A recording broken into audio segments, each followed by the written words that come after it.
ॐ अज्ञानतिमिरान्धस्य ज्ञानाञ्जनशलाकया चक्षुरुन्मिलितं येन तस्मै श्रीगुरवे नमः। वन्देऽहं श्रीगुरो श्रीयुत्पदकमलं श्रीगुरून् वैष्णवांश्च श्रीरूपं साग्रजातं सहगण रघुनाथान्वितं तं सजीवम् साद्वैतं सावधूतं परिजनसहितं कृष्ण चैतन्यदेवं श्रीराधा कृष्णपादान् सहगण ललिता श्रीविशाखान्वितांश्च तमा यत्पादपद्मनखचन्द्रमणिच्छटाया विस्फूर्जितं किमपि गोपवधूष्वदर्शी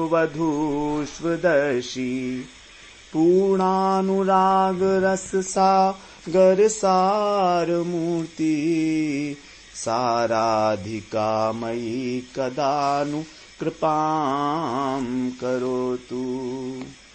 हरे कृष्णा। सर्वप्रथम मैं अपने गुरुपाद पद ओम विष्णुपाद अष्टोत्तर शत श्री श्रीमद् भक्ति वेदांत माधव गोस्वामी महाराज के चरण कमलों में अनंत कोटि दंडवत प्रणाम ज्ञापन करता हूं। हम लोग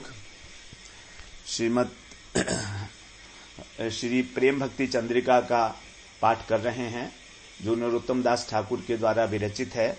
इसमें हमारा तृतीय प्रकरण जो एकांतिक भक्ति प्रकरण है वो चल रहा है। यहाँ पर हम लोगों ने 12वीं त्रिपदी में श्रवण किया कि जब साधु, शास्त्र और गुरु इन तीनों के वचनों में जब एकता स्थापित हो जाती है तभी हम लोगों को उसका अनुशीलन करना चाहिए, अथवा कम से कम इन दोनों में से एक, दो के अंदर तीन में से एक, दो के अंदर जो है एकता हो तभी उसका अनुशीलन करना है। तभी सतत भासिबो प्रेम माझे, तभी प्रेम रूपी समुद्र के अंदर अवगाहन किया जा सकता है। और साथ ही साथ सावधानी क्या रखनी है, कर्म ज्ञानी भक्तिहीन इहा के करीबो भिन्न, अर्थात कर्मी ज्ञानी जो भक्तिहीन है, जिनमें भक्ति का लेश भी नहीं है, उनसे हमें दूर रहना है, उनका संग नहीं करना है। नरोत्तम यही तत्व गाजे। नरोत्तम दास ठाकुर गर्जना कर रहे हैं इस तत्व के विषय में कि ये एक तत्व है जो मैंने आपको बताया है, और ये उन्होंने अपनी ओर से एक प्रमाणित किया है, अपना नाम देकर यहां पर नरोत्तम यही तत्व गाजे, गर्जना कर रहे हैं इस प्रकार से नरोत्तम दास ठाकुर। जैसे श्रीमद् भागवत पुराण में आया है कि श्रीमद् भागवत पुराण जो है सभी पुराणों के ऊपर गर्जना करती है। जिस तरह की शेर जो है जंगल के अंदर दहाड़ता है और कोई भी उसकी मुकाबला नहीं कर सकता, उसी प्रकार से जो सर्वोपरि वस्तु है वही गर्जना करती है। तो यहां पर यही तत्व जो है बताए हैं नरोत्तम दास ठाकुर की गर्जित हो रहा है, दृढ़तापूर्वक घोषणा कर रहे हैं इस बात की। अब हम लोग 13वीं त्रिपदी में प्रवेश करते हैं। बता रहे हैं, अन्य अभिलाष छाड़ी ज्ञान कर्म परिहरी काय मने करीबो भजन साधु संग कृष्ण सेवा ना पूजिबो देवी देवा एई भक्ति परम कारण एई भक्ति परम कारण। यहां कह रहे हैं अन्य अभिलाष छाड़ी, मनुष्य मात्र को शिक्षा देते हुए बता रहे हैं नरोत्तम ठाकुर कि श्री कृष्ण के संबंध से रहित जो कामनाएं हैं, अन्य अभिलाष। अन्य का मतलब है कि एक अभिलाषा रखनी है, और वो कैसी है, कृष्ण से संबंधित। तो कृष्ण के संबंध से रहित जो भी इच्छाएं हैं, जो भी कामनाएं हैं, उनका त्याग करना है। और ज्ञान कर्म परिहरी, ज्ञान मार्ग, कर्म मार्ग, योग मार्ग, इनका परित्याग करके काय मने करीब भजन, अपने शरीर से और अपने मन से श्री कृष्ण का भजन स्मरण करना है। अर्थात शरीर से होने वाली जितनी भी चेष्टाएं हैं जितने भी कार्य हैं उन सब का संबंध एकमात्र कृष्ण से ही होना चाहिए। जो भी क्रियाएं हैं हमारे शरीर के द्वारा, हमारे मन के द्वारा, उनका संबंध कृष्ण के साथ होना चाहिए। उनको जोड़ देना है कृष्ण से और कृष्ण की तदीय वस्तुओं से। कृष्ण का जब यहां पर नाम होता है तो कृष्ण की जो तदीय वस्तुएं हैं वो भी उसी प्रकार से मानी जाती हैं। अब कृष्ण की तदीय वस्तु क्या क्या है? मुख्य रूप से 4 वस्तुओं को कृष्ण की तदीय वस्तु बताया गया है, जो कृष्ण की महिमा का प्रतिपादन करने वाले शास्त्र हैं। नंबर 1। नंबर 2, जो कृष्ण के एकांतिक भक्त हैं, कृष्णैक शरणम, वो वैष्णव जिनका एकमात्र जो है उद्देश्य है वो कृष्ण प्रेम की प्राप्ति है। एकमात्र कृष्ण की ही जिन्होंने शरण ली हुई है, ऐसे भक्त, ऐसे वैष्णव। और तीसरी है तुलसी, और चौथा है कृष्ण का धाम अर्थात वृंदावन धाम, ब्रज धाम, जिन्होंने इसका आश्रय लिया है। तो ये चारों वस्तुएं जो हैं तदीय वस्तु कही जाती हैं। तदीय वस्तु का मतलब है कृष्ण से संबंधित वस्तु। तो सभी चेष्टाएं और सभी कार्य कृष्ण और कृष्ण की तदीय वस्तुओं के साथ होना चाहिए, उनके साथ संबंधित होना चाहिए। साथ ही साथ मन से जो भजन करना है उसमें कृष्ण का ही नाम, रूप, गुण, लीला, धाम, इसका स्मरण, क्योंकि मन का कार्य है चिंतन करना, स्मरण करना। तो मन से हमको चिंतन करना है। देखिए, चिंतन होता है बुद्धिपूर्वक और स्मरण होता है स्वाभाविक। तो अभी हमें कृष्ण का स्वाभाविक स्मरण नहीं होता है।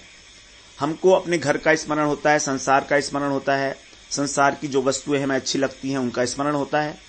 हम प्रयास नहीं करते लेकिन अपने आप होता है क्योंकि हमें अच्छी लगती हैं।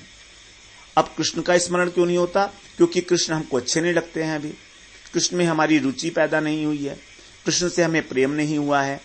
तो इसलिए हमें कृष्ण का चिंतन करना है, कृष्ण के नाम का, कृष्ण के रूप का, कृष्ण की लीलाओं का।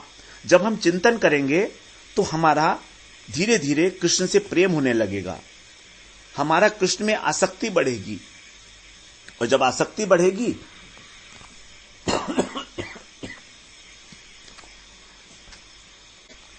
तो कृष्ण का स्मरण अपने आप होने लगेगा, क्योंकि स्मरण उसी का होता है जो हमें अच्छा लगता है। आगे कह रहे हैं साधु संगे कृष्ण सेवा। हमें कृष्ण के भक्तों के साथ कृष्ण की सेवा करनी है। कृष्ण की सेवा कैसे? श्रवण, कीर्तन, स्मरण, पाद सेवन, ये सब जितने भी भक्ति के अंग हैं यही कृष्ण की सेवा है। तो इसको करने के लिए कहा गया साधु संगे, साधुओं के संग में। क्योंकि आरंभ में जब हम भजन आरंभ करते हैं तो हमारा कृष्ण से कोई स्वाभाविक प्रेम, कोई आसक्ति तो है नहीं। लेकिन जो कृष्ण के आश्रित भक्त हैं, जो कृष्ण में पूरी तरह से आसक्त हैं, जब हम उनके साथ भजन करते हैं तो वे हमारे लिए प्रेरणा का स्रोत हो जाते हैं, हमारे लिए एक आदर्श हो जाते हैं। उन्हीं से हमको कृष्ण की कथा सुनने को मिलती है, उन्हीं का हम सदाचार जो देखते हैं, सारा नियम देखते हैं, किस प्रकार से वो सुबह से शाम तक भगवान का नाम लेते हैं, लीलाओं का चिंतन करते हैं, शास्त्रों का पठन पाठन करते हैं, कीर्तन करते हैं। तो कृष्ण साधु संगे कृष्ण सेवा, हमारी कृष्ण में जो आसक्ति होगी वो तभी होगी जब हम इस प्रकार के साधु का संग करेंगे। ना पूजी बे देवी देवा, और हमें किसी भी देवी देवता की पूजा नहीं करनी है कृष्ण को छोड़कर। सबको प्रणाम करना है, सबको आदर देना है, लेकिन सेवा नहीं करनी है किसी की भी। ए भक्ति परम कारण, इस प्रकार का जब अनुशीलन किया जाएगा कृष्ण का, तो यही उस उत्तमा भक्ति की प्राप्ति में मूल कारण है। जो शुद्ध भक्ति हम करना चाह रहे हैं उसकी प्राप्ति के अंदर जो मूल कारण है वो यही है। इसी बात को रूप गोस्वामी ने जो है वो अपने श्लोक के माध्यम से व्यक्त किया है। अन्याभिलाषिता शून्यम ज्ञान कर्माद्य अनावृतम आनुकूल्यन कृष्णानुशीलनम भक्तिरुत्तमा, यही अर्थ है उसका भी।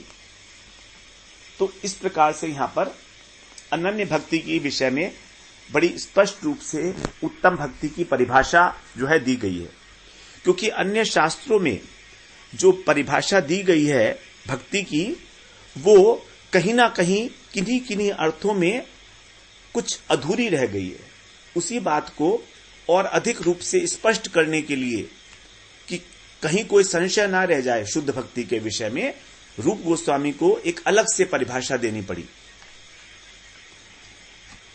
भागवत के अंदर, नारद पंचरात्र के अंदर परिभाषाएं हैं भक्ति के विषय में। जैसे पंचरात्र में कहा है, सुरेशे विहिता शास्त्रे हरिमुद्देश्य या क्रिया सैव भक्ति रीति प्रोक्ता तया भक्ति परा भवेत।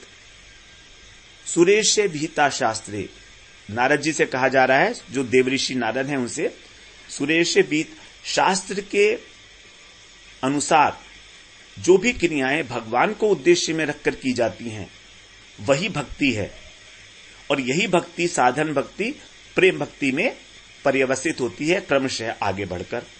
तो अब यहां पर स्पष्ट नहीं हुआ कि कौन सी क्रियाएं करनी है और उसमें सावधानी क्या रखनी है। केवल यही कह दिया गया कि जो भगवान को उद्देश्य कर रख के की जाएंगी। ऐसे ही आगे भी कहा है, सर्वोपाधि विनिर्मुक्तम तत्परत्वेन निर्मलम ऋषिकेण ऋषिकेश सेवनम भक्ति रुच्यते।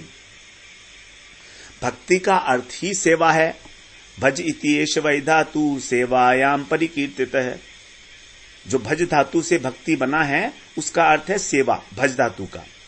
तो सेवनम भक्ति रुच्यते, उस सेवन को ही भक्ति कहा जाता है जो ऋषिकेण ऋषिकेश, इंद्रियों के द्वारा जो ऋषिकेश भगवान की, इंद्रियों के जो स्वामी हैं उनकी सेवा करना ही भक्ति है। और कैसे? सर्वोपाधि विनिर्मुक्तम, अर्थात अपने सूक्ष्म शरीर और स्थूल शरीर की उपाधि से मुक्त होकर, अर्थात देहाभिमान को छोड़कर, क्योंकि अभी तो हमारे अंदर देहाभिमान है। तो ये जो सेवा की जा रही है इसको भक्ति नहीं कहेंगे, ये भक्ति, ये भजन क्रिया है। तत्परत्वेन निर्मलम, तत्परत्वेन मतलब भगवान का ही आश्रय लेकर, तत्पदार्थ का। तो यहां पर भी स्पेसिफिक नहीं किया गया कि किसकी भक्ति की जा रही है। यहां विष्णु तत्व को समझा जाएगा लेकिन कृष्ण के लिए नहीं है। तो इसीलिए ये परिभाषा दी गई रूप गोस्वामी के द्वारा अपने ग्रंथों में। जब इस प्रकार से भजन किया जाता है तभी हृदय के अंदर जो है उत्तम भक्ति के द्वारा प्रेम का संचार होगा। तो यहां पर भक्ति की दो उपाधियां दी गई, एक अन्याभिलाष और एक अन्य मिश्रण। देखिए, इसमें अन्याभिलाष मतलब कृष्ण को छोड़कर अन्य कोई अभिलाषा, अर्थात भोग वासना और मोक्ष वासना और सिद्धियों की कामना, ये तीन बातें इसमें आ जाती हैं। संसार के भोग अथवा स्वर्गलोक का भोग, लौकिक और परलौकिक, मोक्ष अर्थात सायुज्य मुक्ति, और सिद्धि जो अष्टांग योग। तो अन्याभिलाष का ये अर्थ हो गया। ये वाली जो भक्ति होगी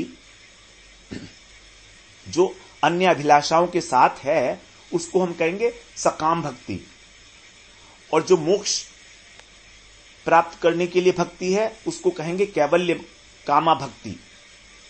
एक तो हो गई सकामा भक्ति, एक हो गई कैवल्य कामा भक्ति। और जो अन्य मिश्रण है उसी को कहा गया यहां पर ज्ञान और कर्म का आवरण। तो कर्म का अर्थ है जो शास्त्रों में दान, व्रत, यज्ञ इत्यादि कहे गए हैं, वैदिक कर्म, उसका। और ज्ञान का अर्थ है निर्विशेष ब्रह्म ज्ञान, अर्थात जो ज्ञान ब्रह्म और जीव की एकता का प्रतिपादन करता है, अहम ब्रह्मस्मि, ये वाला ज्ञान। तो जब भक्ति इस प्रकार की भुक्ति, मुक्ति और सिद्धि, इन तीनों प्रकार की कामनाओं से रहित हो, नंबर 1। नंबर 2, ज्ञान, कर्म और योग इनके आवरण से अनावृत हो, ज्ञान कर्म परिहरी इनको छोड़कर,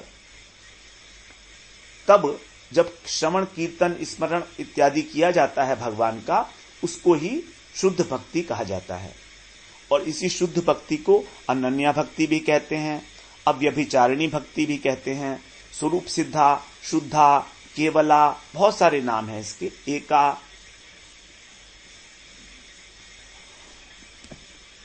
तो यहां पर ऐसा लगता है कि शुद्ध भक्ति के जो अंग हैं, श्रवण, कीर्तन इत्यादि, और भगवान की परिचर्या करना, भगवान का अर्चन करना, वंदन करना, ये सब कर्म है, ऐसा लगता तो है, क्योंकि इसमें तो कर्म किया जा रहा है भगवान के सेवा के लिए।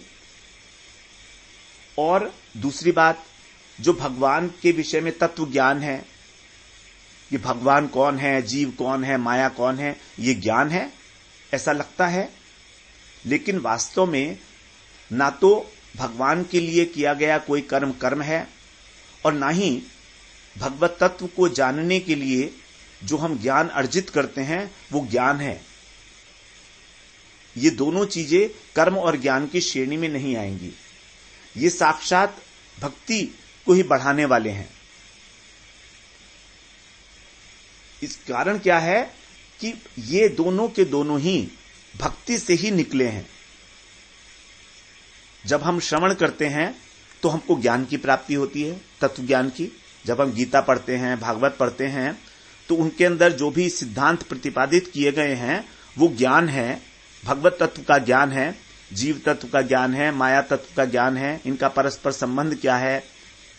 तो ये ज्ञान जो है, ये संबंध ज्ञान भक्ति से निकला है। और इस संबंध ज्ञान को अर्जित करके जो भगवान की सेवा की जाती है, कीर्तन किया जाता है, जप किया जाता है, परिक्रमा की जाती है, अर्चन वंदन किया जाता है, ये सब कर्म जो है भगवान के लिए की गई सेवा है, ये कर्म नहीं है। तो कहा भी है कि जो ज्ञान भक्ति से निकलता है वो ज्ञान भक्ति के लिए हानिकारक नहीं हो सकता। जैसे भागवत में कहा है, प्रथम स्कंद के 2 अध्याय के 7वें श्लोक में, वासुदेवे भगवती भक्ति योग प्रयोजितः जनयत्याशु वैराग्यम ज्ञानंच यत् अहेतुकम। जब भगवान के वासुदेव की भक्ति की जाती है तो उससे 2 चीजें उत्पन्न होती हैं, एक तो वैराग्य और एक ज्ञान। ये वैराग्य जो है ये शुष्क वैराग्य नहीं है, ये एक विशेष प्रकार का राग है। वैराग्य का मतलब विशेष प्रकार का राग, अर्थात भगवान में आसक्ति कराने वाला। और दूसरा ज्ञानंच यत् अहेतुकम, और ये जो ज्ञान है ये भी अहेतुक ज्ञान है। अहेतुक ज्ञान का मतलब है कि जिस ज्ञान का उद्देश्य भगवत प्राप्ति के अतिरिक्त और कुछ नहीं है, अहेतुक, कोई कारण नहीं है इसका। तो ये जो ज्ञान है, तत्व ज्ञान, भक्ति के द्वारा, भक्ति के अंगों को पालन करने से जो ज्ञान मिलता है हमको, वो ज्ञान अहेतुक ज्ञान है, और ये किसी भी प्रकार भक्ति के अंदर बाधक नहीं है। तो भक्ति से निकली हुई जो ज्ञान है और जो क्रियाएं हैं वो गुणातीत हैं, वो निर्गुण है। जैसे भक्ति निर्गुण है, चिन्मय है, उसी प्रकार से भगवान के प्रति जो की गई जाने वाली सेवा है और जो तत्व ज्ञान है ये भी गुणातीत है। अब ये जो सेवा का भाव है, ये जो भक्त होते हैं उनकी इंद्रियों में स्वयं आविर्भूत होता है। अभी हमारी वर्तमान अवस्था में ऐसा नहीं है, हम इसको नहीं समझ पाएंगे, क्योंकि अभी हम लोग जो काम कर रहे हैं वो बुद्धिपूर्वक कर रहे हैं। हमें कृष्ण की सेवा करने की स्वाभाविक इच्छा नहीं है। हमें कहा गया है, शास्त्रों में कहा है हमारे लिए कल्याणकारी है, इसलिए हम कर रहे हैं। तो लेकिन करते करते ही जब हमारे स्वभाव में ये चीज आ जाएगी, तभी उसको कहा है कि सेवा होगी। सेवोन्मुखे जीवादौ स्वयमेव स्फुरतियत, अतः श्री कृष्ण नामादि न भवेत ग्राह्यम इंद्रिय। सेवोन्मुखे जीवादौ स्वयमेव स्फुरतियत। अभी हम जो कृष्ण का नाम रूप गुण लीला लेते हैं वो न भवेत ग्राह्यम इंद्रिय, इंद्रियों के द्वारा ग्रहण करने योग्य नहीं है, क्योंकि अभी हमारी इंद्रियां प्राकृत है और भगवान का नाम रूप गुण अपराकृत है, चिन्मय है। लेकिन ऐसा करते करते ही जब हमारी इंद्रियां सेवोन्मुख हो जाएंगी, सेवोन्मुखे जीवादौ, हमारी जो इंद्रियां हैं जीवा इत्यादि, वो जब सेवोन्मुख हो जाएंगी अर्थात उनकी स्वाभाविक चेष्टा हो जाएगी भगवान के प्रति, तब फिर वो अपने आप स्फुरतियत, अपने आप ही स्फुरित होंगी, तो उसको हम कहेंगे भक्ति। तो भक्ति के होने से पहले, वास्तविक भक्ति होने के पहले जो भजन है वो भजन क्रिया है, वो भजन नहीं है, ये क्रियाएं हैं जो इंद्रियों के द्वारा संपादित की जा रही हैं। तो इसीलिए उस भजनीय तत्व के अनुसंधान में जो ज्ञान सहायक है, जो ज्ञान आवश्यक है, और दूसरी जो भगवान की सेवा से संबंधित कर्म है, ये भक्ति का ही एक प्रकार से अनुशीलन है। और इसी बात को हम लोग जैसे चर्चा किए, रूप गोस्वामी पाद ने सभी ग्रंथों का अवलोकन करके और उनके द्वारा जो सम्मत है, उनके द्वारा जो अनुमोदित है, उस प्रकार शुद्ध भक्ति का जो है स्वरूप लक्षण और तटस्थ लक्षण हम लोगों को बताया। उसमें वो कह रहे हैं अन्याभिलाषिता शून्यम ज्ञान कर्माद्यनावृतम आनुकूल्येन कृष्णानुशीलनम भक्तिरुत्तमा। यहां पर दो तटस्थ लक्षण बताए और एक स्वरूप लक्षण भक्ति के। पहला तटस्थ लक्षण है अन्याभिलाषिता शून्यम, और दूसरा तटस्थ लक्षण है ज्ञान कर्म आदि से अनावृत होना, और स्वरूप लक्षण है कृष्ण का अनुकूल्य अनुशीलन।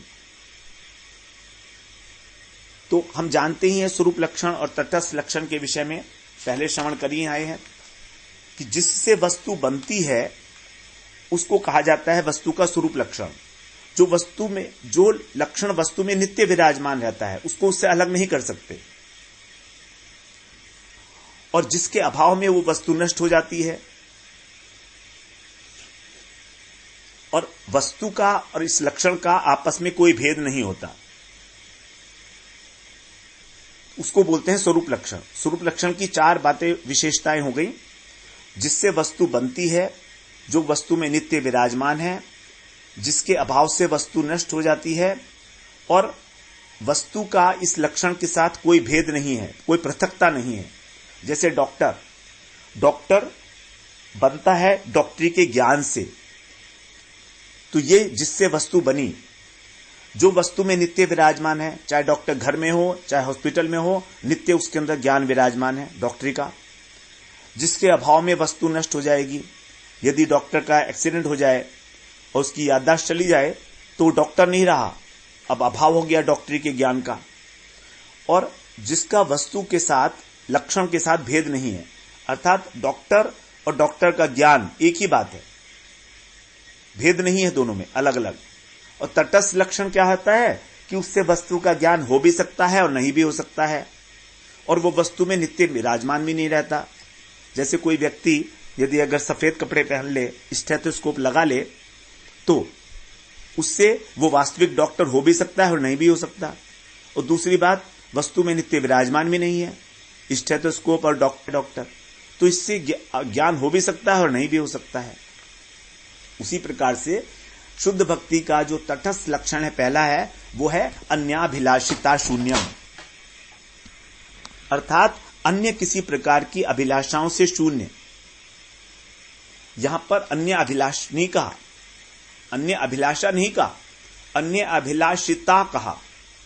तो ता कहने से इसको भाववाचक संज्ञा हो गई है हमारी। अन्य अभिलाषिता जो है वो भाववाचक संज्ञा है। जैसे वीर और वीरता, इन दोनों में अंतर है। जिसमें वीरता है वही वीर है, हमेशा वीरता ही वीर के अंदर कार्य करती है।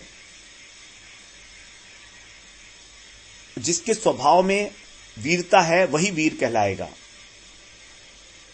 उसी प्रकार से जिसके स्वभाव में अन्याभिलाषाएं हैं वही अन्याभिलाषिता कहलाएगा, अन्याभिलाषी कहलाएगा। तो अन्याभिलाषिता का मतलब है बार बार भगवान से अतिरिक्त किसी वस्तु को मांगने की आदत। इतना सा समझ लीजिए बस, क्योंकि अब वो उसके स्वभाव में आ गया है अभिलाषा करना भगवान के अतिरिक्त। तो ये आदत जो है ये इसको कहा रहा है शून्यम, ये नहीं होनी चाहिए। कभी प्राणांतक कष्ट उत्पन्न होने पर भगवान को पुकार लिया जाए तो ठीक है, उसमें कोई दोष नहीं है।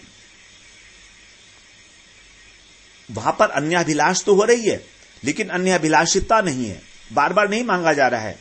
जैसे द्रौपदी और पांडव लोग इतने वनवास में रहे, उन्होंने भगवान से नहीं मांगा कि आप हमारा वनवास समाप्त करा दो, हमारा अज्ञातवास समाप्त करा दो, नहीं मांगा। द्रौपदी ने 2 ही बार भगवान को पुकारा, बहुत इमरजेंसी में, जब दुर्वासा ऋषि आए थे और जब उनका वस्त्र चीरहरण हो रहा था, 2 ही बार पुकारा। क्योंकि जब बहुत बड़ा संकट होता है तो अपनी व्यक्ति के अतिरिक्त किसको बुलाएंगे, और यदि नहीं बुलाएंगे तो वो ठीक भी नहीं है। तो विपत्ति पड़ने पर जो है मांगना, ये प्रीति का परिचायक है। जैसे बहुत अधिक जब हमारे पास विपत्ति पड़ती है तो हमें भगवान से मांग सकते हैं, मांगना ही चाहिए, यही पता लगेगा कि भगवान अपने हैं। तो मांगने के दोष में, मांगने का दोष नहीं है, मांगने का स्वभाव बन जाना दोषपूर्ण है। कभी कभी विशेष परिस्थिति में अभिलाषा कर लिया, वो उसको हम नहीं कहेंगे अन्याभिलाषी है। लेकिन यदि छोटी छोटी सी बात में थोड़ा से बीमार हो गए, किसी ने कुछ अपमान कर दिया, हमारा कोई लॉस हो गया, तो भगवान से कह रहे हैं हाय मेरी रक्षा करो, मैं मर जाऊंगा, मैं मर जाऊंगा, ये ठीक नहीं है। तो इस प्रकार से मान सम्मान मांगना, धन प्रतिष्ठा इत्यादि ये चीजें भगवान से मांगना ये ठीक नहीं है। इसका ये आदत पड़ जाती है। आवश्यकता अनुसार विपत्ति मांगने पर हम मांग सकते हैं, इसलिए कहा गया अन्याभिलाषिता शून्यम। दूसरी बात कही कर्म ज्ञान अनावृतम, ज्ञान से और कर्म से अनावृत, शून्य नहीं कहा यहां पर। अर्थात कर्म और ज्ञान होगा, जैसे हम अभी चर्चा किए कि भगवान का जो ज्ञान है वो आवश्यक है, और भगवान के लिए किया गया कोई भी कर्म वो सेवा है, जो तत्त कर्म प्रवर्तनात् में आता है, तदीय वस्तु की सेवा है भगवान की। तो ज्ञान कर्म अनावृतम, उससे ढका नहीं होना चाहिए। 3 प्रकार का ज्ञान बताया गया है, तत्पदार्थ का ज्ञान, त्वम पदार्थ का ज्ञान और जीव ब्रह्म एक के ज्ञान। तत्पदार्थ का ज्ञान मतलब भगवत ज्ञान, भगवान तत्पदार्थ हैं, तो भगवान की महिमा का ज्ञान होना चाहिए, जो हमें भागवत में, गीता में श्रवण करने के लिए मिलता है। दूसरी बात त्वम पदार्थ का ज्ञान, मतलब जीव कौन है, हमारा क्या स्वरूप है, हमारा क्या स्वरूप है, इस बात का ज्ञान। तो जब हम तत्पदार्थ और त्वम पदार्थ के ज्ञान को जानेंगे तभी तो हमारा भगवान के साथ संबंध ज्ञान उदय होगा ना। तो इस प्रकार से इनकी आवश्यकता है। लेकिन क्या नहीं होना चाहिए, वो है जीव ब्रह्म एक के ज्ञान, कि जीव ही माया से मुक्त होकर और ब्रह्म बन जाएगा, अहम ब्रह्मस्मि, ये वाला ज्ञान जो है बाधक है। तो इस ज्ञान को हमें छोड़ देना है, परिहरी ज्ञान कर्म परिहरी, परिहरी माने छोड़ देना है, अनावृत। उसी प्रकार से कर्म के द्वारा हमारी भक्ति ढक जाती है। तो कर्म के द्वारा 2 प्रकार से बताई जाती है भक्ति ढक जाती है, लोभ के कारण और भय के कारण। भय ये होता है हमको कि यदि हमने भगवान का भजन किया और दूसरी देवी देवताओं की पूजा छोड़ दी तो कहीं वो हमारा अनिष्ट ना कर दें। हम तो 20 साल से जो है नवरात्रि कर रहे थे, हम तो 20 साल से शिव जी को जल चढ़ा रहे थे, हम तो गणेश जी की पूजा कर रहे थे, अब आप कहते हो कृष्ण की पूजा करो। तो हमने करनी शुरू कर दी तो पता लगा कि उन लोगों ने हमारा घर बर्बाद कर दिया, जो देवी देवता हैं वो हमसे रुष्ट हो जाएंगे। तो ये भय है हमारे को। ऐसा कुछ नहीं होगा, क्योंकि जब कृष्ण की सेवा की जाती है तो मान लो सबकी देवी देवताओं की पूजा हो गई, सबकी देवी देवताओं की। तो कृष्ण की पूजा, क्योंकि कृष्ण के ही सब अंश हैं, इसलिए डरने का कोई आवश्यकता नहीं होती है। और दूसरी बात है लोभ। लोभ का लिए हम सोचते हैं कि चलो हम कृष्ण की सेवा तो करते ही हैं, पूजा करेंगे, कृष्ण का नाम भी लेंगे, भजन भी करेंगे, लेकिन यदि हम मान लीजिए शिव जी को भी भगवान मान के उनके ऊपर जल चढ़ाएं, देवी देवता का भी हम लोग पूजन अर्चन करते रहें, तो इसमें नुकसान क्या है भाई? ऊपर से हो ही तो रहा था, कुछ गलत काम तो नहीं हो रहा ना, ठीक ही तो है, शास्त्रों में कहा तो गया ही है। तो उसको लिए कह रहे हैं कि वो हमें नहीं, लोभ होगा, कि लोभ हो जाता है कि ये भी कर लें, ये भी कर लें, और इससे हमारी भक्ति और बढ़ जाएगी। ऐसा होगा नहीं। लेकिन तभी यहां पर कहा कि ना पूजिबो देवी देवा, नहीं पूजना है हमको उनको, उससे हमारी जो भक्ति एकांतिक निष्ठा है उसकी हानि हो जाती है। यदि कृष्ण ही मेरे हैं तो फिर जब कृष्ण ही मेरे हैं तो कृष्ण को छोड़कर मैं अन्य की उपासना क्यों करूंगा? कोई कारण ही नहीं है उसका।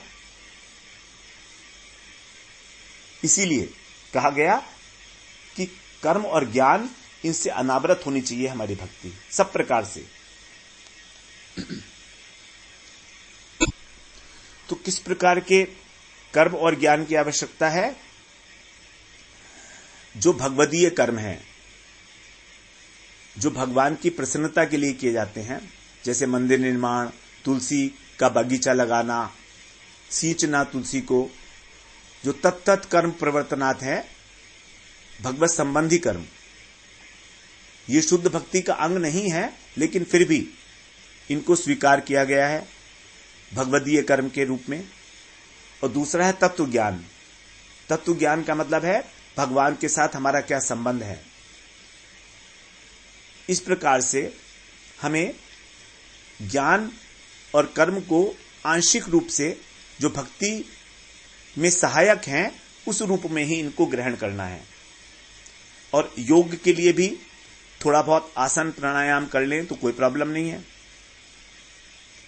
लेकिन यदि अधिक करा, हम केवल प्राणायाम ही करते रहे, ध्यान ही लगाते रहे बैठकर, तो इससे भक्ति ढक जाएगी। तो यदि किसी अंश में भगवत संबंधी कर्म तत्व ज्ञान की आवश्यकता पड़ती है विशेष रूप से प्रारंभिक अवस्था में, तो उसको करना कोई गलत बात नहीं है।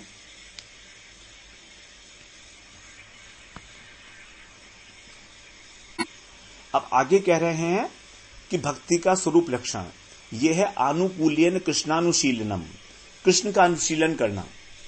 अनुशीलन का मतलब है, शील जो शब्द है उसका अर्थ बताया गया है चेष्टाएं। शील का जो अर्थ है वो है, तो चेष्टाएं जो हैं वो दो प्रकार की होती हैं, प्रवृत्ति मूलक और निवृत्ति मूलक। प्रवृत्ति मूलक मतलब क्या करना चाहिए, और निवृत्ति मूलक मतलब क्या नहीं करना चाहिए। जैसे, और फिर ये दोनों ही तीन तीन प्रकार की होती हैं, शरीर के द्वारा, मन के द्वारा और वाणी के द्वारा। तो हमें क्या करना चाहिए? हमें शरीर के द्वारा उनकी सेवा करनी चाहिए, वाणी के द्वारा उनके नाम का कीर्तन, लीला का कीर्तन करना चाहिए, मन के द्वारा हमको उनका स्मरण, रूप गुण लीला इत्यादि का स्मरण चिंतन करना चाहिए। यह हो गया हमारा प्रवृत्ति मूलक अनुशीलन। और निवृत्ति मूलक भी इसी प्रकार का है। निवृत्ति मूलक के अंदर भी तीन है, शरीर, मन और वाणी। तो शरीर के द्वारा हमें सेवा अपराध से बचना चाहिए, शरीर के द्वारा किसी भगवान की निंदा इत्यादि, वैष्णव की निंदा इत्यादि को श्रवण नहीं करना चाहिए। मन के द्वारा उनके प्रतिकूल कोई बात नहीं सोचनी चाहिए हमको, और वाणी के द्वारा कभी भी उनका जो है हमको जो है गलत विषय में, उनके विषय में कोई भी गलत बात नहीं कहनी चाहिए वाणी के द्वारा कहीं पर भी, वैष्णवों के लिए भी। तो यहां पर कृष्ण के साथ साथ कृष्ण की तदीय वस्तुओं के लिए भी ये बात अप्लाई होगी। तो ये प्रवृत्ति मूलक और निवृत्ति मूलक चेष्टाएं हो गई। अब इंपॉर्टेंट बात जो है वो हो गई हमारी आनुकूल्यन कृष्णानुशीलनम। आनुकूल्यन अर्थात कृष्ण के अनुकूल चेष्टा करनी है, जिससे कि कृष्ण का हित हो। तो आनुकूल्य में दो चीजें आ सकती हैं, जो कृष्ण के लिए रुचिकर है और जो कृष्ण के लिए हितकारी है। दोनों बातें हैं। तो यहां पर रुचिकर होना इतना इंपॉर्टेंट नहीं है जितना हितकारी होना कृष्ण के लिए। जैसे कृष्ण को जब वीर रस के आस्वादन की इच्छा हुई तो कंस की रंगशाला में चाणूर मुष्टिक के साथ उन्होंने युद्ध किया और उनको बड़ा अच्छा लगा, रुचिकर हुआ। लेकिन चाणूर मुष्टिक तो उनके शरीर के ऊपर चोट पहुंचा रहे हैं, तो इसमें कृष्ण का हित तो नहीं हो रहा है ना, भले ही चाहे उन्हें अच्छा लग रहा है। तो इस प्रकार का दोष आ जाएगा इसके अंदर यदि हम रुचिकर अर्थ ले लेंगे केवल इसका, अनुकूल्यन का। जो कृष्ण को अच्छा लगता है उसको हम समझे अनुकूल है, तो इसमें दोष आ जाएगा इस प्रकार का। और दूसरी ओर माता यशोदा जो हैं वो कृष्ण को छोड़कर और जो दूध उबल रहा था उसको चूल्हे पे से उतारने के लिए चली गईं। तो यहां पर देखा जा रहा है कि कृष्ण से प्रेम नहीं करती हैं, इसलिए उनको दूध पिलाता हुआ बीच में छोड़ गईं और सामने जो दूध उबल रहा था उसे बचा रही हैं। तो कृष्ण उस समय रोने भी लगे थे, तो कृष्ण के लिए तो ये रुचिकर नहीं था मां का दूध छुड़ाना उस समय, है ना। लेकिन हितकर था। हितकर क्यों था? क्योंकि जो दूध उबल जाता तो पद्मगंधा गाय का दूध था। अब वो दूध उबल जाता तो फिर मैया उसको कैसे दोबारा से इकट्ठा करती, कैसे उनके लिए माखन बनाती। तो कृष्ण की जो वस्तुएं, जो कृष्ण को जो वस्तु प्रिय हैं, उनकी रक्षा करने के लिए कृष्ण को भी उन्हें गोदी से उतारना पड़ा। तो दो प्रकार के दोष आ जाएंगे केवल अगर रुचिकर हम इसका अर्थ लेंगे। तो इसलिए जो कृष्ण के लिए हितकारी है उसी को कहा जाएगा अनुकूल्यन कृष्णानुशीलनम। कृष्ण के अनुकूल जो भी चेष्टाएं हैं वो हमें करनी है। तो यहां पर अनुकूल का अर्थ रोचमाना प्रवृत्ति नहीं होगा, अन्यथा दोष आने की संभावना रहेगी। अब जैसे उदाहरण के लिए देखिए कि बीमारी है किसी व्यक्ति को, तो उसको खाने का जो खाने का मन करता है वही मन करता है जो डॉक्टर मना करता है। जैसे केला मना किया है तो वही खाने का उसका मन करेगा।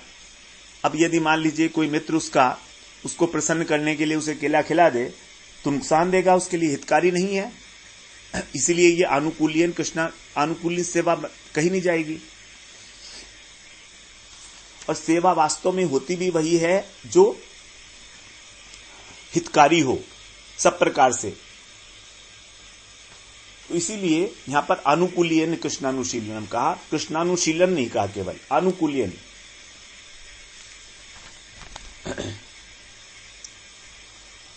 इसीलिए अनुकूल्यन बोलना जरूरी था कि उसमें प्रतिकूलता नहीं होनी चाहिए किसी भी प्रकार की।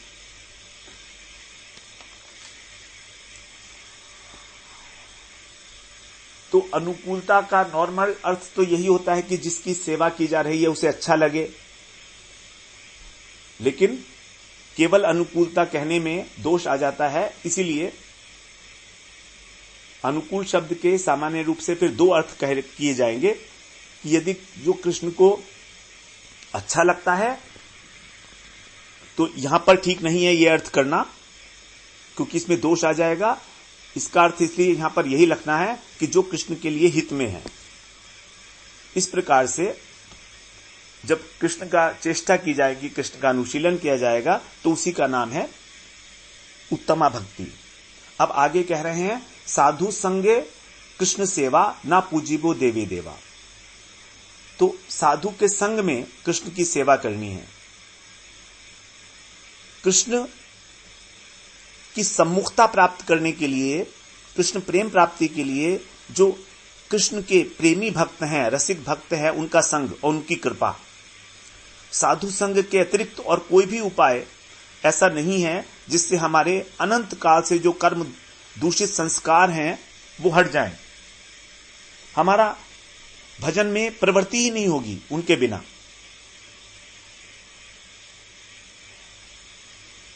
संभावना ही नहीं है किसी भी प्रकार की,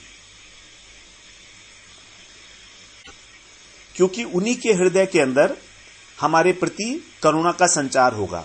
भगवान को कहा जाता है कि वो अनंत करुणा के भंडार हैं, सागर हैं, लेकिन उनकी करुणा हमारे तक सीधे पहुंचती नहीं है। फिर हमारा उद्धार कैसे होगा?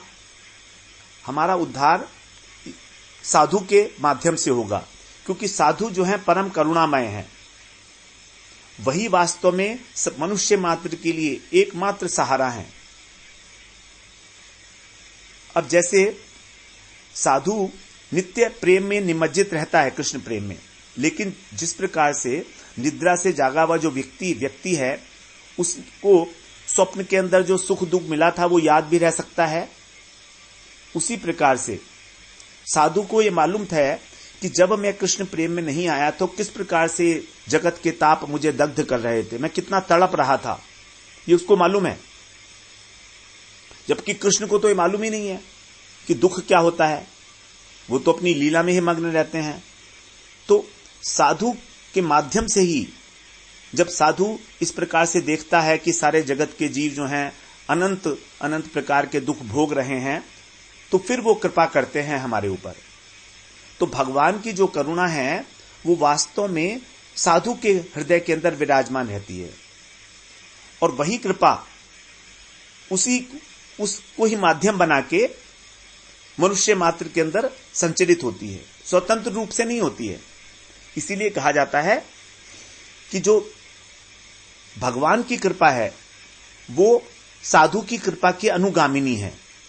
जब साधु कृपा करेंगे तो वही भगवान की कृपा जो उनके अंदर विराजमान है वो हमारे को मिलने लगेगी। तो साधु की कृपा साधु संग के बिना प्राप्त हो नहीं सकती। जब हम जानते ही नहीं तो उनकी कृपा क्या मिलेगी, तो संग करना ही पड़ेगा।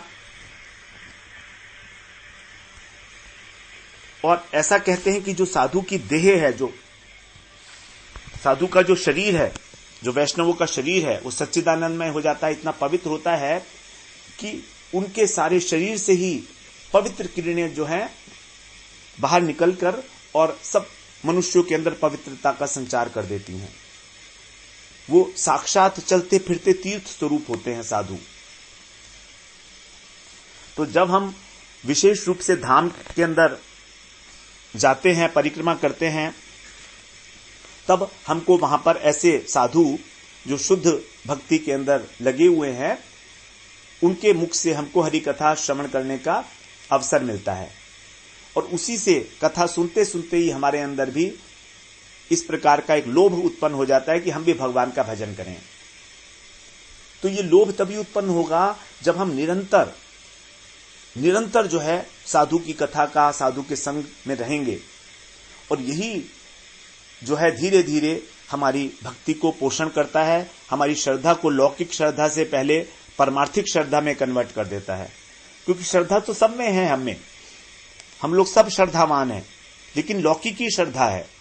यही श्रद्धा जब परमार्थिक बनके और धीरे धीरे हरि कथा के माध्यम से सिंचन होता है इसका, तो यही जो है हमको निष्ठा, रुचि, आसक्ति तक ले जाती है, और अंत में प्रेम अवस्था तक, जो परम पुरुषार्थ है, पंचम पुरुषार्थ है मनुष्य मात्र का। बताया जाता है भक्तिस्तु भगवत भक्त संगेन परिजायते, सत्संग प्राप्यते पुंभी सुकृतई पूर्व संचितई। अर्थात भक्त के संग से ही भगवत भक्ति उत्पन्न होती है, और जो पूर्व संचित सुकृति वाले व्यक्ति हैं उन्हीं को साधु का संग मिलता है। बड़ा दुर्लभ है शुद्ध साधु का संग मिलना इस जगत के अंदर, बड़ा दुर्लभ है। जो मिश्रित विचारधारा वाले भक्त हैं वो तो बहुत मिल जाएंगे, जो ज्ञान, कर्म, योग, भक्ति सबको मिला के चल रहे हैं, खिचड़ी, ऐसे तो बहुत हैं, दिखाई दे रही है, ऊपर भक्ति हो रही है, लेकिन जो शुद्ध भक्ति का अवलंबन कर रहे हैं वो बहुत मुश्किल है। और सुकृतियों का ही फल होता है कि हमको ऐसे संग मिल जाए। यदि हमारी सुकृति नहीं है तो भी हमको ऐसा संग मिल सकता है यदि हमारी कथा सुनकर इच्छा पैदा हो जाए। हमने किसी कथा सुनी अचानक और हमारा इस प्रकार की एक इच्छा उदय हो गई, तो बस इच्छा उदय होने से ही फिर हमारी सुकृति बन गई और हमको शुद्ध साधु मिल जाएंगे। हम फिर अनुसंधान करेंगे, ढूंढेंगे कहां पर किस प्रकार से कौन संत मिले कि जो मेरी जिज्ञासाओं को शांत करेगा। साधु संग सर्व शास्त्र कहे, लव मात्र साधु संगे सर्व सिद्धि है। लव मात्र, थोड़ा सा संग भी साधु का हमारे को सब सिद्धि देने वाला है। क्योंकि बस उसकी बात कहीं ना कहीं हृदय में स्पर्श हो जाए। एक बार स्पर्श हो गया तो समझिए कि सब कुछ मामला बन गया हमारा। बिना साधु संग के कुछ है ही नहीं। तुल्याम लवे नापी न स्वर्गम न पुनर्भवम भगवत संगी संगस्य मर्त्या नाम की मुताशिश है। अर्थात तुल्याम लवे नापी, एक लव का भी, अत्यंत अल्प समय का भी जो साधु संग है, उसके फल की तुलना स्वर्ग और मुक्ति से भी नहीं की जा सकती। क्योंकि स्वर्ग में जाकर तो फिर वापस आ जाना है ना, और मुक्ति में तो हमारा जो स्वरूप है उसी की हानि हो जाएगी। तो फिर मर्त्या नाम की मुताशिश है, जो इस मरण धर्मा जो संसार है, इसके अंदर जो अनेक प्रकार के राज्य संपत्ति इत्यादि सुख हैं, उनके साथ तो क्या तुलना की जाए, जब स्वर्ग सुख और मोक्ष सुख की भी तुलना नहीं की जा सकती, तो इनके लिए तो क्या कहें। लव मात्र साधु संग सर्व सिद्धि है। अब संग क्या है, यही वास्तव में इंपॉर्टेंट है। संग यही है कि जब हम हमारे हृदय के अंदर उस साधु की भांति ही आचरण करने की इच्छा पैदा हो जाती है। संग का मतलब सम्यक रूपेण गमनम। गमनम मतलब हम उस आचरण को अब आत्मसात करके अपने जीवन में उतारना चाहते हैं अच्छी प्रकार से, सम्यक रूपेण। तो इसके बाद यहां पर कहना है साधु संगे कृष्ण सेवा। कृष्ण सेवा प्रवृत्ति को उदय कराने में साधु संग ही एकमात्र कारण है। अन्यथा हमारी सेवा करने की रुचि उत्पन्न ही नहीं होगी। हम संसार की सेवा में ही लगे रहेंगे, माया की सेवा में ही लगे रहेंगे। और अभी तक लगे भी रहे हैं और कर भी रहे हैं, भजन भी कर रहे हैं और संसार की सेवा भी कर रहे हैं। क्योंकि अभी हमारा जो विचार हैं वो पुष्ट नहीं हुए हैं, श्रद्धा अभी हमारी कोमल है। हमें डर लगता है कि संसार छोड़ दिया, भगवान मिले नहीं तो क्या होगा हमारा। हमारी नाव जो है डामाडोल होती रहती है बीच बीच में। इसीलिए हमारा जो भजन है वो आवेशित नहीं हो पाता, उसके अंदर आवेश नहीं आ पाता। और भजन के अंदर आवश्यकता है आवेश की। तो यहां पर सेवा का अर्थ तो जानते ही हैं, वो भक्ति का अर्थ तो जानते ही हैं, सेवा है।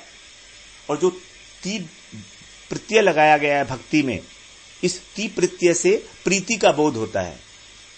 तो जो सेवा प्रीति पूर्वक की जाती है वही है भक्ति।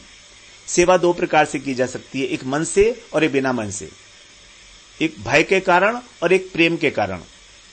तो जो प्रेम के कारण की जाएगी वही वास्तव में सेवा है और वही प्रीति युक्त सेवा है, और उसी को कहा जाता है भक्ति। अर्थात उसमें आसक्त होकर, उस वस्तु के अंदर आसक्त होने के बाद उससे प्रेम करके, राग करके जो सेवा की जाएगी। कृष्ण और कृष्ण की तदीय वस्तुएं, शास्त्र, वैष्णव, तुलसी और धाम, ये चारों जो हैं तदीय वस्तु हैं। इनको हमेशा याद रखना चाहिए। जब हम बोलते हैं कृष्ण, तो कृष्ण के साथ साथ ही ये चारों चीजें भी आ जाएंगी। तो धाम सेवा कैसे होगी? धाम सेवा होगी जब हम भगवान के धाम में जाएंगे, फ्रीक्वेंटली जाएंगे, वहां पर परिक्रमा करेंगे, वहां पर प्रणाम करेंगे, साधु संतों से मिलेंगे, श्रवण करेंगे हरि कथा का, तब धाम सेवा होगी। तो इस प्रकार से साधु संग में ही जो है नवधा भक्ति का अनुष्ठान, नवधा भक्ति का अनुशीलन जो है वो प्रेम प्राप्त करने के लिए एक उपाय है, एक पक्का उपाय है। कहीं कहीं किसी त्रिपदी में साधु संग कृष्ण सेवा लिखा है, कहीं कहीं लिखा है साधु संगे कृष्ण सेवा। साधु संगे मतलब साधु संग में कृष्ण का भजन अतिशीघ्र होता है, उसी से प्रेम का उदय होगा। साधु संगे अगर आ गया तो सप्तमी विभक्ति है, साधु संग में। और साधु संग कृष्ण सेवा, इनको अलग अलग करके भी देखा जा सकता है कि साधु संग भी करो और कृष्ण की सेवा भी करो। साधु संग का मतलब हो गया साधु के मुख से श्रवण कीर्तन इत्यादि करना, क्योंकि साधु के मुख से ही ऐसी वीर्यवती कथाएं निकलती हैं जो हमारे मन की आसक्ति को नष्ट कर देती हैं।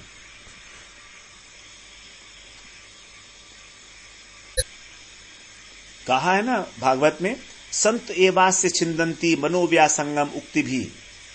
जो संत हैं वही हमारी इस संसार के अंदर जो आसक्ति है मन की, बड़ी विशाल आसक्ति जो है, अपनी उक्तियों के द्वारा, अपनी वाणी के द्वारा उसको छिंदंती, केवल वे ही इसका छेदन कर सकते हैं अपने उपदेश के द्वारा।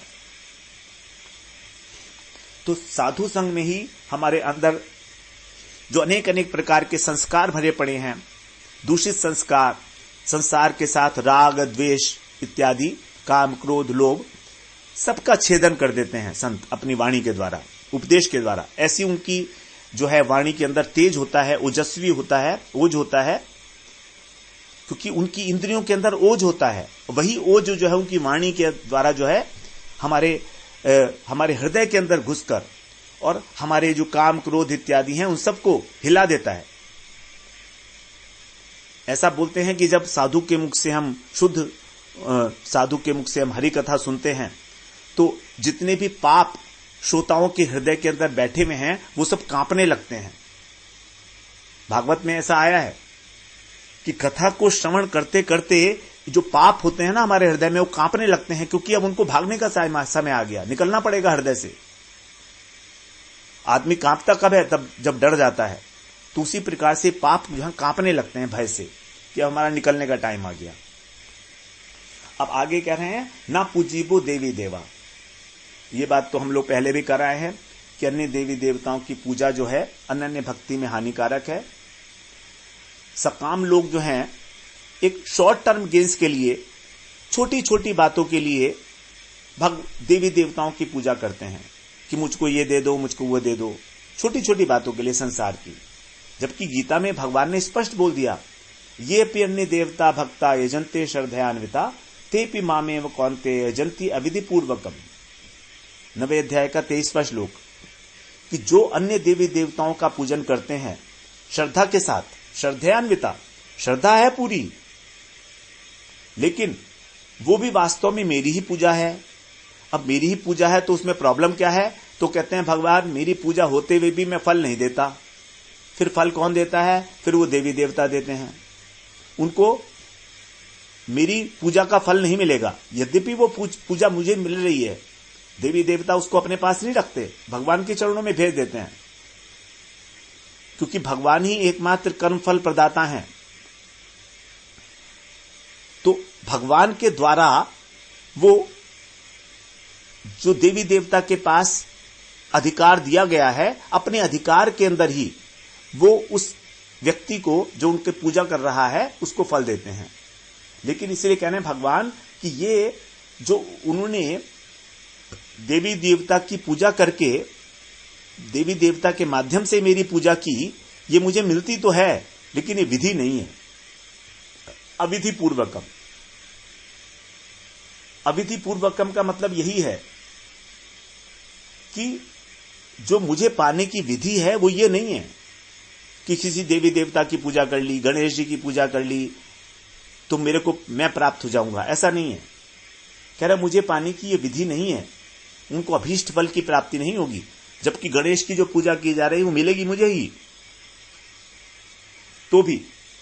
तो इस प्रकार से अन्य जो देवी देवता का उपासक लोग हैं, जो संसारिक तुच्छ फल प्राप्त करने के लिए उनकी उपासना करते हैं, उनको कभी गोविंद की प्राप्ति नहीं होती है। उनको जो परम फल है भक्ति का, चाहे वो कितने ही भव्य तरीके से उनकी सेवा करते रहें, बड़े बड़े विशाल विशाल मंडप बनाकर और सब करके, लेकिन भगवत प्राप्ति नहीं होती उनको किसी प्रकार से। संसार में कुछ ना कुछ मिलता रहता है उनको। और यदि हम केवल कृष्ण की सेवा करें तो स्वयमेव उनकी सेवा हो जाएगी, इसलिए उनकी स्वतंत्र रूप से आराधना करने की आवश्यकता नहीं है। भागवत में बताया है, यथा तरुर्मूल निषेचनेन तृप्यन्ति तत्स्कंध भुजोपशाखा प्राणोपहाराच यथेन्द्रियाणाम तथैव सर्वारणमच्युतेज्या। चौथे स्कंद का 31वें अध्याय का 14वां श्लोक है। जैसे वृक्ष के मूल में जल देने से सारी शाखाएं उपशाखाएं जो हैं वो पुष्ट हो जाते हैं, उसी प्रकार कृष्ण की आराधना करने से सबकी आराधना हो गई, क्योंकि कृष्ण जो है सबके मूल हैं, सर्व कारण कारणम, और वही जो है मूल जल को अपने सभी शाखाओं में, सभी पत्र पुष्प के अंदर भेज देता है। लेकिन यदि कोई कहे कि ठीक है, मैं अब अलग अलग पत्रों पुष्पों को भी जल दूंगा और मूल को भी दे दूंगा, तो क्या हर्ज है? दोनों की करूंगा सेवा में, मैं पत्तों को भी पानी दूंगा, शाखा को भी दूंगा और मूल को भी दे दूंगा, दोनों को ही दूंगा, तो क्या हर्ज है? साथ साथ देवी देवता की भी पूजा कर लेंगे, कृष्ण की भी कर लेंगे। तो ठाकुर महाशय कहते हैं नहीं, निषेध करना है, नहीं उनकी नहीं करना। क्यों? अगले श्लोक में, अगले दृष्टांत में जो है उसको संशय को दूर कर दिया। जैसे यदि हम आहार लेते हैं, मुंह के द्वारा भोजन करते हैं, तो भोजन करने से हमारे प्राण पुष्ट हो जाते हैं, और प्राण पुष्ट होने से हमारी इंद्रियां, उनके अंदर शक्ति आ जाती है। हमारे आंख, कान, नाक इतने हैं, पूरा शरीर की इंद्रियां हमारी परिपुष्ट रहती हैं। पृथक रूप से हम उनको किसी प्रकार का भोजन नहीं देते, आंख को नहीं देते, हम कान को नहीं देते भोजन। लेकिन यदि हम अलग से इनको आहार देने लगे, मान लीजिए थोड़ा सा खाना जो है आंख में घुसेड़ दिया थोड़ा सा कानों में डाल दिया, तो क्या होगा? हम अंधे हो जाएंगे, बहरे हो जाएंगे, कानों में कुछ भी डाल दिया तो भोजन। तो उसी प्रकार से कृष्ण की आराधना से ही सभी देवी देवताओं की यथार्थ परितृप्ति होती है। जो जो उन्हें चाहिए वो मिल गया, ये मान लीजिए। यही वास्तव में श्रद्धा का स्वरूप है कि कृष्ण की सेवा करके ही सबकी सेवा हो गई, ऐसा मान लिया जाए। पृथक रूप से इनकी आराधना की आवश्यकता नहीं है, क्योंकि पृथक रूप से जब आराधना की जाएगी तो अनन्य भक्ति में हानि होगी। अनन्यता का अर्थ ही यही है, न अन्य इति अनन्य। जहां पर अन्य नहीं है वहां है अनन्यता। अब यहां पर तो कृष्ण के अतिरिक्त हम और देवी देवताओं को भी कृष्ण के बराबर मान रहे हैं ना, तो यहां पर अनन्यता कैसे हो सकती है? इसीलिए कहते हैं अंत में एई भक्ति परम कारण, अर्थात जब हम अन्याभिलाषिता को छोड़कर ज्ञान व कर्म और योग इत्यादि मार्ग से अनावृत होकर अन्य देवी देवताओं की आराधना को त्याग कर साधु संग में रहते हुए अपने शरीर, मन और वाक्य से कृष्ण के अनुकूल, जो उनके हितकारी है, इस प्रकार की सेवा करते हैं, भजन करते हैं, यही वास्तव में जो जीव मात्र का परम पुरुषार्थ है, पंचम पुरुषार्थ है। 4 पुरुषार्थ हैं जीव के, धर्म, अर्थ, काम, मोक्ष, जिनकी चर्चा वेदों में, पुराणों में, सब जगह स्पष्ट रूप से की गई है। लेकिन यहां पर इनकी चर्चा से ऊपर जो पंचम पुरुषार्थ है, अर्थात प्रेम, तो उस प्रेम की प्राप्ति का जो परम कारण है, यही एक उपाय है जो यहां पर इस त्रिपदी में ठाकुर महाशय ने बताया हमको। यही एक अव्यभिचारी उपाय है, यही एक परम कारण है। यही भक्ति परम कारण। तो ये जो शुद्ध भक्ति है, जो अनन्या भक्ति है, हमें इसके स्वरूप जानकर और इसी भक्ति के अंदर हमको आगे बढ़ना है। ये बात हृदय से समझने की है, स्वीकार करने की है। अब कब हम इस बात को स्वीकार करेंगे? जब हम पूरा का पूरा इस बात को एज इट इज स्वीकार करेंगे, तब हमें समझना चाहिए कि हमारा भजन में अब प्रवेश हुआ है, भजन मार्ग में। उससे पहले तो ठीक है, चल रहा था, बहुत सारे रास्ते थे भगवान तक पहुंचने के। लोग तो यहां तक कहते हैं कि किसी भी रास्ते से जाओ भगवान तो मिल ही जाएंगे, चाहे देवी देवता की करो, चाहे किसी की करो, है तो एक ही तत्व, ऐसा बोलते हैं। बड़े बड़े फिलोसॉफिकल शब्द बोलते हैं, बड़ी बड़ी ऊंची बातें बोलते हैं, लेकिन ये सब अनन्य भक्ति के विरोध में है। इस प्रकार से समझ के हमें भजन करना चाहिए। अगले सत्र में फिर हम 14वीं त्रिपदी में प्रवेश करेंगे। वांछा कल्पतरुभ्यश्च कृपा सिन्धुभ्यैव च पतितानां पावनेभ्यो वैष्णवेभ्यो नमो नमः।